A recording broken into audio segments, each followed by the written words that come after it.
Olá, meus amigos! Sejam bem-vindos ao canal do Centro Espírita Irmã Rosa. Aos que estão assistindo pela primeira vez, que vocês se sintam acolhidos, que vocês encontrem o que procuram e retornem sempre que desejarem. Aqueles que estão nos acompanhando e estão aqui de volta conosco, usufruindo o seu tempo para conhecer um pouco mais do Evangelho de Jesus, que possamos juntos continuar nessa caminhada de iluminação. Eu sou Ana Luísa, colaboradora da casa, e hoje quem falará para a gente será o Rafael Siqueira, da Sociedade Espírita Fraternidade, o CEF. O tema que ele vai falar para a gente hoje é o orgulho. E esse tema está relacionado à Revista Espírita de 1858, um tesouro incalculável. Mas antes, nós vamos fazer a leitura de uma página e em seguida a nossa prece inicial. A página de hoje é do livro Superando a Ansiedade, psicografado por Eulália Bueno pelo Espírito Maria do Rosário del Pilar. E o título é Solidariedade. Cada vez que em teu caminho surgir um irmão em penúria e dor, não lhe devaste a chaga moral com tua crítica ou pouco caso. Lembra-te antes de que tanto ele quanto tu mesmo ocupam uma posição de singular importância no coração de Jesus, e que a exata diferença entre ele e ti é exatamente o momento que se apresenta. Cada um vive a experiência necessária ao seu aprimoramento, e ninguém poderá garantir que já tenhas sido aprovado em tão difícil lição, que hoje compete àquele irmão vivenciar, ou que não necessites vivê-la em algum dia, a fim de acumular o quesito da humildade no rol de tuas virtudes. Se já passaste por essa prova com louvor, certamente lhe estenderás a mão com ternura e amor, erguendo-o o quanto possas, sem questionar as razões que o atiraram ao poço da miséria e da dor. Trarás contigo o eco de palavras de ânimo que, por tua vez, recebeste e as dirigirás a ele, com imensa gratidão pela oportunidade de servir. Se não, talvez sejas aquele que, tomado pelas suas ocupações diárias, não encontra tempo de servir, passando ao largo da dor que grunhe para mais tarde seres detido por ela, sublime companheira que te conduzirá de volta ao convívio de Jesus.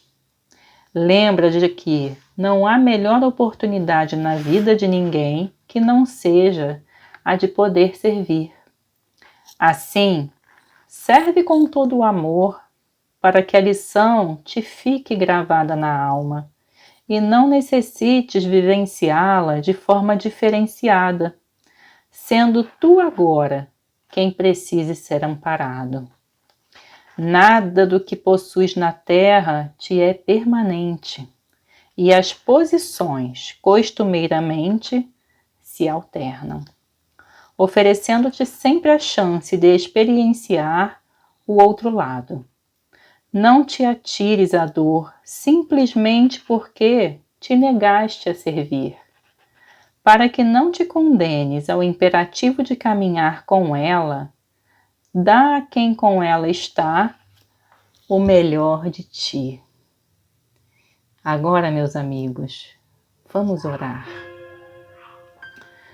Vamos fechar os nossos olhos, acalmar o nosso coração, a nossa mente, elevar o nosso pensamento à imagem do nosso Mestre, nosso amigo amado Jesus. Pedir a Deus Pai Todo-Poderoso, aos benfeitores da casa da Irmã Rosa, que derramem suas bênçãos de paz, de luz, de amor em nosso lar, Que essas vibrações de amor alcancem aqueles que estão em nosso pensamento, em nossos corações. Que alcance o nosso irmão Rafael nessa palestra de hoje. Que possamos aprender com ele, receber as suas mensagens, seus ensinamentos de luz e de amor. Esteja conosco, Pai querido, nos abençoando, nos protegendo e nos auxiliando nesse aprendizado. Que assim seja, graças a Deus. E agora, passo a palavra ao Rafael Siqueira. Olá, meus caros amigos, minhas queridas amigas do Centro Espírita Irmã Rosa. Que Jesus nos guarde e nos mantenha em sua paz. É sempre uma alegria me dirigir a cada um de vocês, ainda que pelas redes sociais. E hoje nós vamos conversar sobre um tema fantástico, o orgulho, em uma dissertação do Espírito São Luís, da Revista Espírita, de maio de 1858. Inicialmente, eu quero ressaltar o valor da Revista Espírita para cada um de nós. Porque nós já lemos a Codificação Espírita, o Livro dos Espíritos, o Livro dos Médiuns, o Evangelho segundo o Espiritismo, o Céu, o Inferno e a Gênese. Mas poucos de nós já nos mergulhamos nas páginas lustrais da Revista Espírita, extraindo dali conteúdos de alto relevo, conteúdos que enriquecem as nossas reflexões espíritas e nos ajudam a entender outros tantos conceitos que já se encontram nas obras básicas. Quero mostrar minha coleção para vocês, ó. Aqui uma parte dela e aqui a outra parte dela. Eu não tenho aquele fundo de biblioteca, mas eu trago a biblioteca até vocês. E vocês poderiam me perguntar, Rafael, por que Kardec escreveu a Revista Espírita? Kardec a escreveu de 1858 até 1869, ano de sua desencarnação. Inicialmente, a Revista Espírita era uma forma de dialogar, de manter uma correspondência com os espíritas da época. Porque imaginem, na época nós não tínhamos o Facebook, o WhatsApp, essa comunicação virtual que nós temos hoje. Então Kardec recebia muitas cartas, respondia muitas cartas, com os mais variados temas, comunicações vindas dos mais variados lugares do mundo, e aqueles temas que eram refletidos, submetidos à consideração dos espíritos, Kardec estudava, submetia ao crivo do bom senso, sob o crivo da pluralidade do ensino e trazia aqueles temas à discussão, colocando eles ao conhecimento das pessoas antes mesmo de divulgá-los nas obras básicas.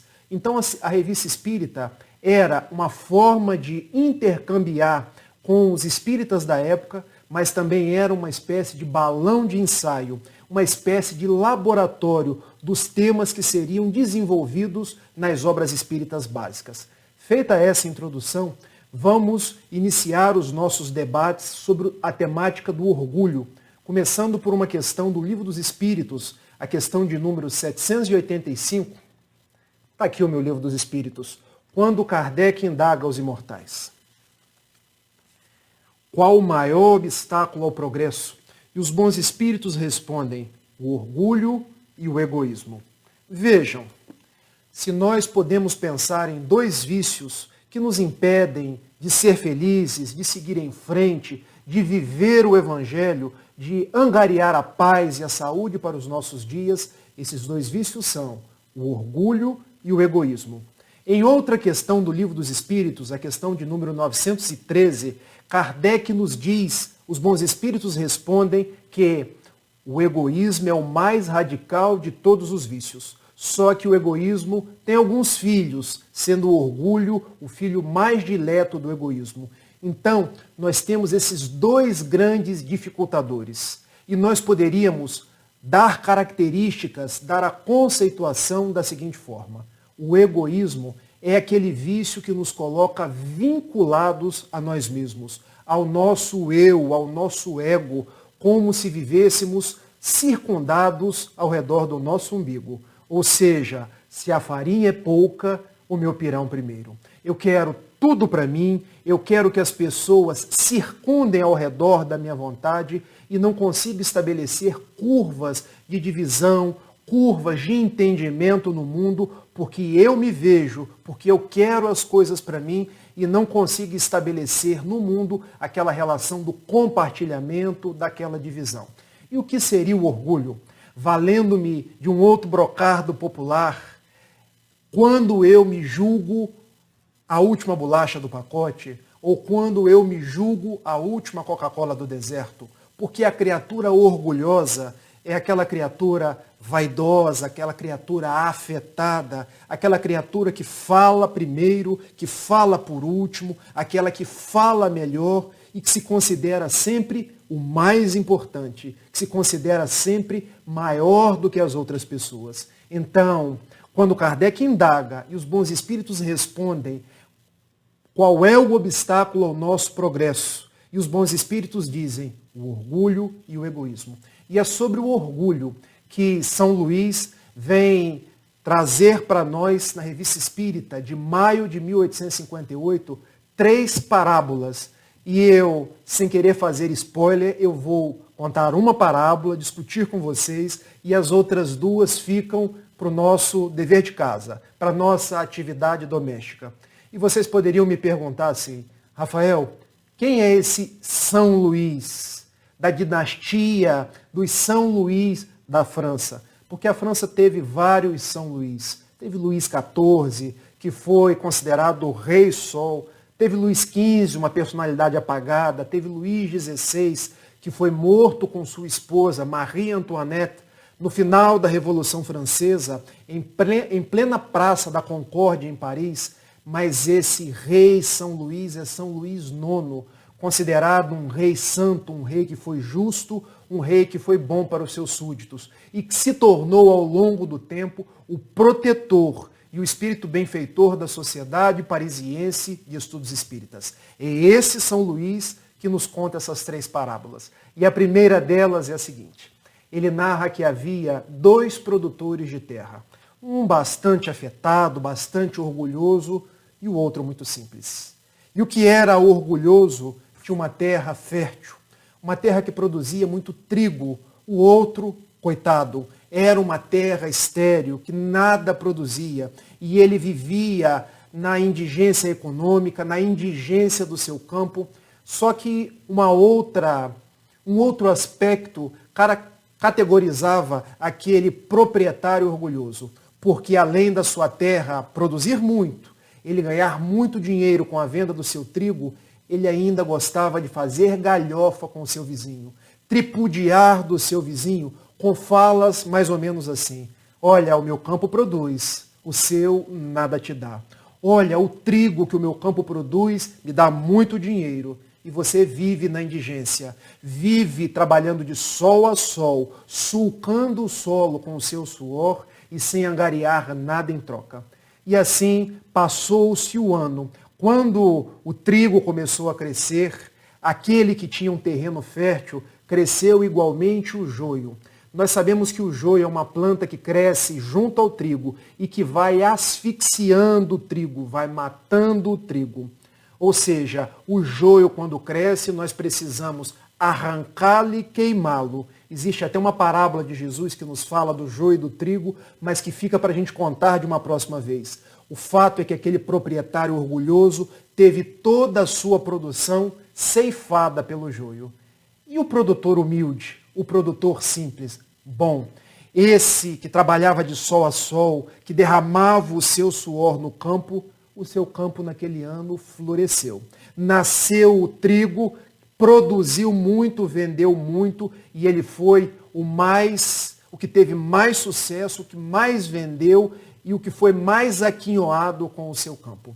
E São Luís termina essa sua parábola trazendo 2 frases, trazendo um conceito que é de alta conceituação para nós, que eu peço permissão para ler, de uma forma até que vocês novamente voltem as suas atenções para a Revista Espírita, de maio de 1858. Quando o benfeitor assim nos diz: aquele de entre vós que se julga mais que seu irmão e que se vangloria é insensato. Mas sábio é o que trabalha por si mesmo, como humilde em seu campo, sem se envaidecer de sua obra. Ou seja, Qual o meio que nós temos de progredir, de seguir em frente, de nos vincular a Jesus, de angariar a paz? Sermos humildes. Sermos simples perante a vida. Porque na fala do Espírito São Luís, quando procuramos ser mais do que as outras pessoas, quando tripudiamos daqueles que julgamos ter menos que nós nos fazemos insensatos. Porque não compreendemos a palavra, a justiça de Deus e a sua proposta nas nossas vidas. Mas quando nós trabalhamos com simplicidade, com humildade, sem se envaidecer da nossa obra, das nossas coisas, nós nos tornamos valorosos perante a vida. Então a proposta de São Luís, ao nos narrar essa parábola é: combata em vocês o vosso orgulho, porque ele tisna a presença de Deus, porque ele atrapalha os vossos objetivos existenciais, porque ele vos impede de ser felizes. Fazendo um link com a primeira bem-aventurança que Jesus nos conta no Sermão das Bem-aventuranças, que está dentro do Sermão do Monte, Jesus assim nos diz: bem-aventurados os que são pobres em espírito, porque deles é o reino dos céus. Vocês acham que Jesus falava em pobreza de espírito material, dizendo que aqueles que não são ricos materialmente ganhariam o reino dos céus? Não é essa pobreza que Jesus se referia. Jesus é o mestre dos que têm muito dinheiro e os que têm pouco dinheiro. A proposta de Jesus é sermos pobres em orgulho, sermos pobres em egoísmo e, consequentemente, sermos simples, sermos humildes para agasalhar a sua proposta na acústica de nossas almas. Para que nós possamos sedimentar esses conceitos, eu quero contar uma história de um senador romano que viveu há 2000 anos. A propósito, essa história está contada neste livro aqui, de Francisco Cândido Xavier, pelo benfeitor Emmanuel, que foi esse senador romano que viveu há 2000 anos atrás. Porque ele era um senador orgulhoso, um senador que podia dominar pessoas, que podia convertê-las ao guante da sua vontade. Podia matar, podia decidir quem iria viver, e foi ter naquela terra da Palestina como um intendente do Império Romano. E naquela terra da Palestina, para onde foi a sua filha Flávia, o seu filho Marcos e a sua esposa Lívia, muitas coisas começaram a acontecer. Porque ele vê o seu filho sendo raptado, ele vê a sua filha se tornando leprosa, e ele vê a sua esposa Lívia, a quem ele muito amava, tornando-se cristã. E quando as dores começaram a lhe visitar de uma forma mais intensa, vocês acham que não? Mas os orgulhosos também sofrem, também são visitados pelas privações. Ele, por intercessão de sua esposa, que falava de um profeta nazareno, alguém que vinha das terras da Galileia e podia recuperar a saúde orgânica de sua filhinha Flávia, ele resolve ir ao encontro desse mestre à beira do lago de Genezaré, ou Tiberíades, ou Mar da Galileia, e foi ter com ele no finalzinho da tarde, porque não queria ser reconhecido pelos outros patrícios, pelos outros homens orgulhosos do seu povo. E fitando Jesus ao longe, ele percebe que aquele era o homem paz, aquele era o homem amor, aquele de fato era o Filho de Deus. E Jesus, abrindo a sua boca, lhe dirige as seguintes palavras: Senador, não pense que eu vim buscar o homem orgulhoso, que apenas os séculos de sofrimento podem trazer para o aprisco de meu Pai. Mas eu venho atender o pedido humilde de sua senhora, de sua esposa, que neste momento encontra-se em casa orando pela filhinha leprosa. E naquele momento a filha Flávia de ambos fica sã. Mas eu tenho uma proposta para te fazer, porque neste momento você se encontra numa fase decisiva da sua existência. Porque você pode escolher me seguir agora ou esperar que os séculos de sofrimento te ensinem a lidar com esses vícios, com esse orgulho que tanto te categoriza. Mas o senador Públio Lento Lussura, que foi uma das encarnações do nosso benfeitor Emmanuel, fez ouvidos moucos ao convite de Jesus. Preferiu continuar sendo aquele patrício orgulhoso, aquele homem que só pensava em castas, no seu poder, e foi-se embora. Foi-se embora para não encontrar a paz de espírito, para ver a sua esposa sendo morta no circo do martírio, quando deu a sua própria vida para salvar a sua servidora doméstica. E viu o nosso senador romano perdeu a sua vida pela erupção do Vesúvio na década de 70 do primeiro século, quando na cidade de Pompeia, aquelas lavas incandescentes tiraram-lhe a vida. Morre o homem orgulhoso. Mas nós sabemos, pela lei de causa e efeito, ou pela lei de ação e reação, que os nossos vícios, nós volvemos a ele para aprendermos a metamorfoseá-los em virtudes. Nós volvemos ao palco do mundo pela benemerência de Deus, pela sua misericórdia, para nos ajustarmos. E aquele que foi orgulhoso volta na escravidão, volta na indigência, volta na condição da simplicidade para desenvolver a virtude oposta, para trabalhar aquele sentido existencial que foi negligenciado numa vida passada. Quer dizer então, Rafael, que Deus é um pai punitivo? Não. Deus é um pai que nos ama tanto. Deus é um pai que não dá uma pedra a um filho que pede um pão, nem dá uma serpente a um filho que lhe pede um peixe. Mas ele propiciou aquele senador romano que volvesse 50 anos depois. E eu também não quero fazer spoiler, mas a história está nesse livro aqui.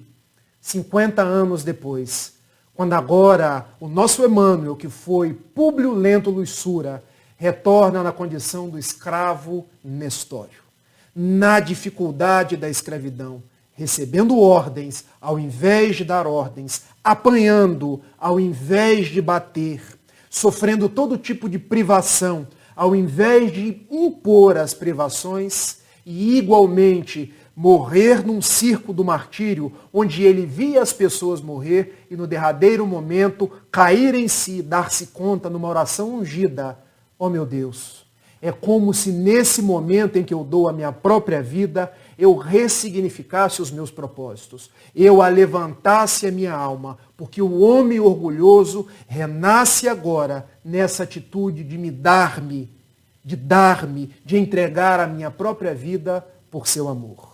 Ou seja, aquele orgulho ganhava novas tintas, novas propostas, e nascia ali o pródromo daquele que hoje é o benfeitor Emmanuel. Quer dizer então, Rafael, que esse benfeitor notável, esse benfeitor amoroso, esse benfeitor professoral que nós temos hoje, já foi alguém vicioso? Já foi Públio Lentulus, há 2000 anos atrás, 50 anos depois, veio na pele do escravo Nestório, renasce no terceiro século, novamente na condição de um escravo, um romance formidável chamado Ave Cristo. Igualmente renasce na França, na pele do padre Damiano, século XVII, mas também veio ter no Brasil, no início da nossa colonização, na pele do padre Manuel da Nóbrega, que ajudou na colonização dos índios, não para explorá-los, porque não era orgulhoso mais, mas para evangelizá-los. Não tomava nada dos índios, mas dava-se de si mesmo para aqueles primeiros homens do nosso Brasil. E junto dos índios veio a morrer do beriberi, que à época não tinha cura. E hoje nós temos esse benfeitor, que foi o guia de Francisco Cândido Xavier. E por que eu narro essa história para cada um de vocês? Para estabelecer uma ponte entre as vidas de Emmanuel, a sua vida há 2000 anos atrás, a pessoa que ele é hoje, com a parábola que o Espírito São Luís nos conta na Revista Espírita. Porque se tem algo em nós que nós precisamos modificar, são os nossos vícios. Os maiores, os mais possíveis de serem combatidos, o egoísmo e o orgulho, para seguirmos em frente. Porque hoje nós não guerreamos com inimigos externos. Hoje as outras pessoas não são as nossas adversárias. Os nossos adversários são internos e respondem por esses dois nomes. Responde particularmente por esse orgulho, essa soberba que ainda trazemos e que nos impede de agasalhar o Evangelho de Jesus. Eu quero agora passar para uma outra leitura, também uma leitura do benfeitor Emmanuel, neste livro aqui, Seara dos Médiuns, quando ele não escreve somente aos médiuns, mas escreve a todos os trabalhadores das casas espíritas, a cada um de nós que queremos e podemos nos tornar pessoas melhores, numa página chamada 3 Atitudes. E eu convido vocês a prestarem atenção, porque é como se fosse um cronograma para os nossos dias do presente. Na sociedade, o egoísmo faz o que quer, o orgulho faz como quer, o bem faz quanto pode, acima das próprias obrigações. Então, nós que vivemos essa vida dos dias sociais, paremos para pensar se nós ainda fazemos como queremos, se nós ainda fazemos o que queremos, ou se nós já abrimos as portas da nossa alma para auxiliar no bem, acima das nossas próprias obrigações. Porque recebemos os convites do mundo, queremos que as coisas sejam conforme a nossa vontade. Mas será que isso não é orgulho nosso? Será que isso não é egoísmo nosso? Será que a proposta de Jesus não é nos convidar para fazer o bem? Não por outra razão, quando enunciou o seu evangelho, lá em Mateus capítulo 22, versículos de 34 a 40. Jesus diz que todo o Velho Testamento, todos os profetas do Antigo Testamento seriam reduzidos numa única proposta: amar a Deus sobre todas as coisas e amar o próximo como a si mesmo. Nós só conseguimos amar as outras pessoas se deixamos de nos enxergar como centro das atenções. Se não olhamos as outras pessoas como sendo superiores, porque o orgulhoso, ele sempre se acha um degrau acima. É aquela pessoa que, quando é parada numa blitz, tira a carteira e pergunta: você sabe com quem está falando? É aquela pessoa que tem sempre uma resposta. É aquela pessoa que sempre acha que tudo deve ocorrer conforme ele pensa, conforme ele faz, conforme ele se comporta. Mas sigamos em frente. No trabalho, o egoísmo explora o que acha, o orgulho oprime o que vê, o bem produz incessantemente. Será que nós ainda exploramos as pessoas na atitude egóica? Será que nós oprimimos as pessoas, fazendo com que elas cumpram a nossa vontade? Ou será que nós produzimos junto com as pessoas? Porque o outro não é um apêndice da minha vontade. O meu cônjuge não deve agir como eu quero. Nós somos um conjunto. Nós nos relacionamos e a nossa proposta é deixar de conjugar o pronome do orgulho e do egoísmo eu para conjugar o pronome da humildade e da simplicidade nós. Na equipe, o orgulho pensa em si, o egoísmo atrai para si, o bem serve a todos. Será que nós já aprendemos a servir a todos? A servir sem perguntar até quando? A servir sem barganhar considerações futuras? A servir sem perguntar se estamos garantindo um espaço em nosso lar? Ou ainda atraímos as pessoas para nós, querendo que elas batam palmas para nós os palestrantes, reconhecendo o valor da nossa mediunidade, reconhecendo o brilho daquilo que falamos?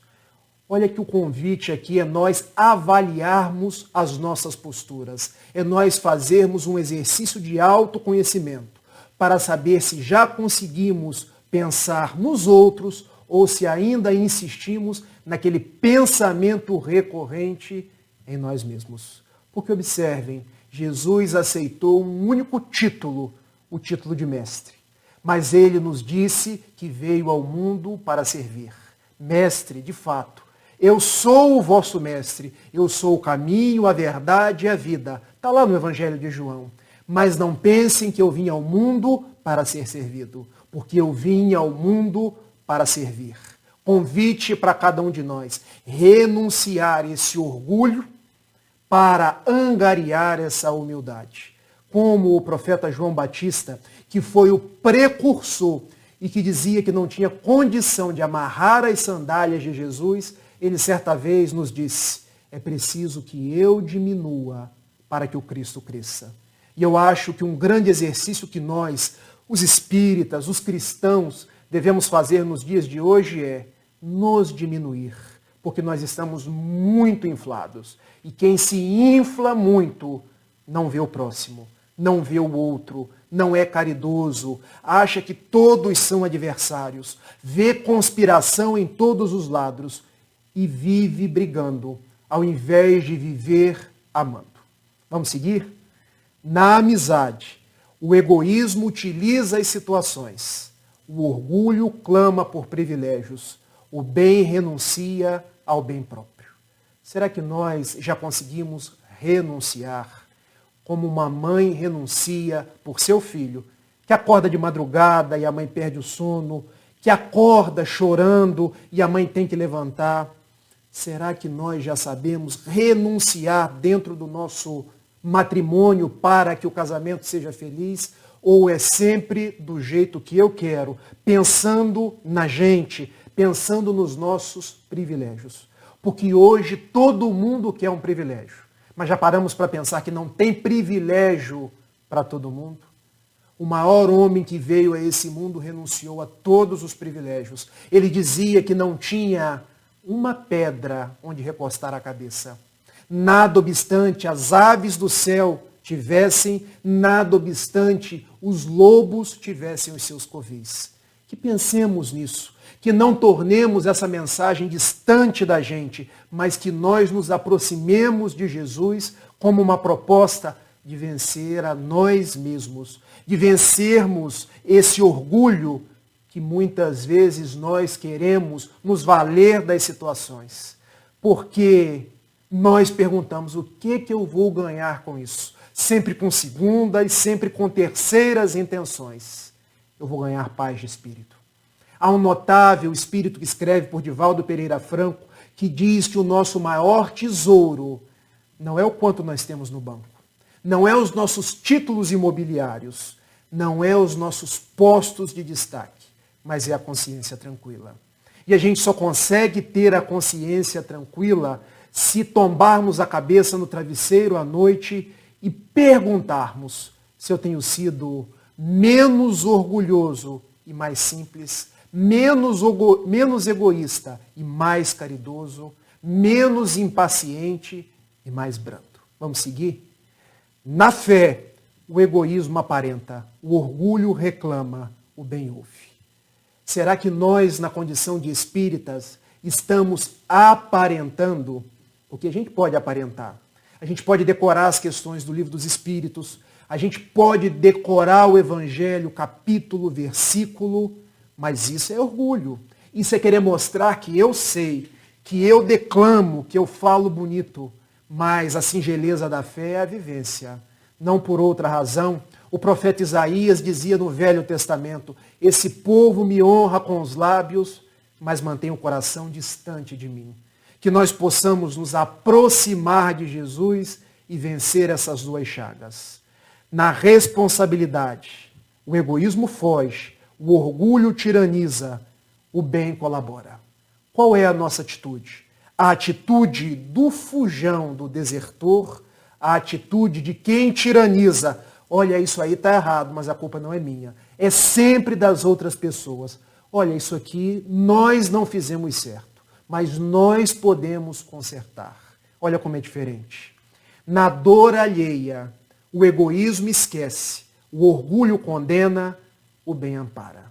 Será que nós temos os corações insensíveis de esquecer as dores, de condenar as outras pessoas? Ou será que nós já conseguimos amparar?